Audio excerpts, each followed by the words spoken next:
Do you want more success, more growth, more results?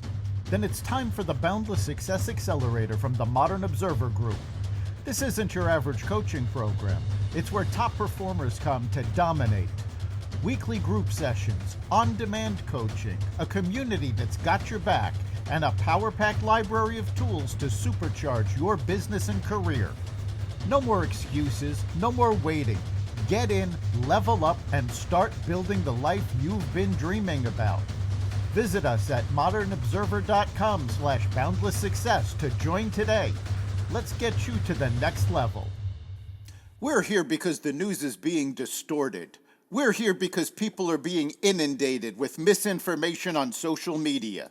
We're here because people are being judged guilty until proven innocent.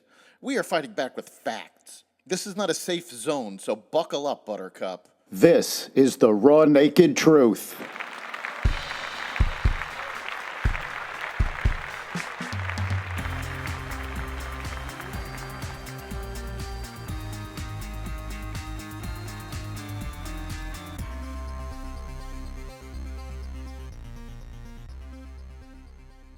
Fighting continues between Iran and Israel. New York to build a new nuclear power plant. Oil prices drop, and more. Welcome to the Raw Naked Truth. I'm your host, Eric Lopkin, and here's the news you need to know.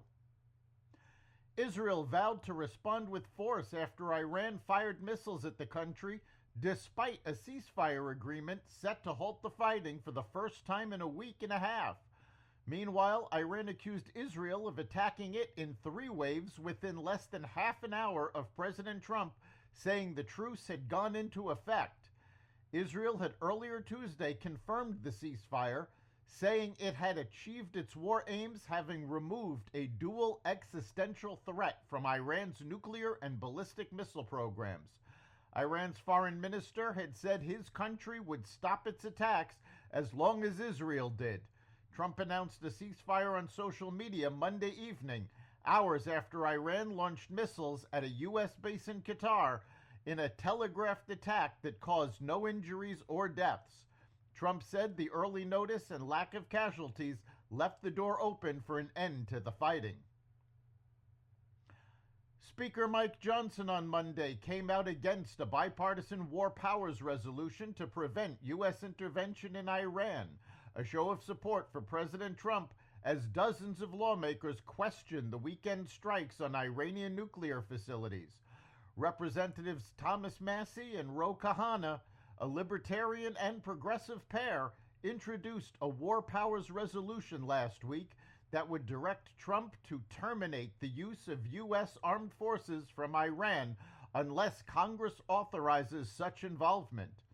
Massie said Monday the effort has 57 co-sponsors, and he vowed to bring a vote on the legislation.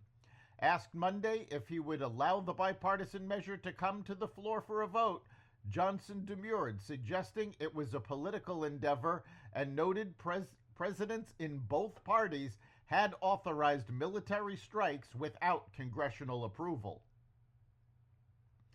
The Supreme Court on Monday granted the Trump administration's request to stay a lower court injunction blocking them from deporting individuals to third-party countries without prior notice, a near-term win for the Trump administration as it looks to quickly enforce its immigration crackdown. Justices on the High Court ruled 6-3 to stay the lower court injunction, with Justices Sonia Sotomayor, Elena Kagan, and Ketanji Brown Jackson dissenting. At issue was a group of migrants challenging their removals to third countries or countries that were not their country of origin. New York plans to build the first new U.S. nuclear power plant in 15 years. New York Governor Kathy Hochul said yesterday that she directed the state's public utility to develop and construct an advanced nuclear power plant upstate that can produce at least 1 gigawatt of energy, which is enough to power approximately 1 million homes. The announcement comes after President Trump introduced new rules in May aimed at speeding up the development of nuclear power projects by reducing the time it takes to get permits. Only 5 new commercial nuclear reactors have come online in the U.S. since 1991, according to the Wall Street Journal, But interest in nuclear power has grown as a means to produce more power with lower emissions, especially as tech companies seek to fuel massive data centers to undergird their AI technology. Oil prices plunged more than 7% yesterday following Iran's retaliatory strikes on a U.S. airbase in Qatar. Crude is pulling back as the market digests signs that energy infrastructure is not Iran's first choice for retaliation. Rebecca Babin, a senior energy trader at CIBC Private Wealth Group, told Bloomberg yesterday. That's the Raw Naked Truth. You can catch every episode of the Raw Naked Truth Daily News Brief, as well as our sister podcast, Carnivore Radio, with news analysis and commentary, and the rest of the Xvadio Podcast Network at xvadio.com, the Apple Podcast app, YouTube, Rumble, Spotify, iHeartRadio, Audible, Amazon Music, and other platforms that respect freedom of speech. We'll see you next time.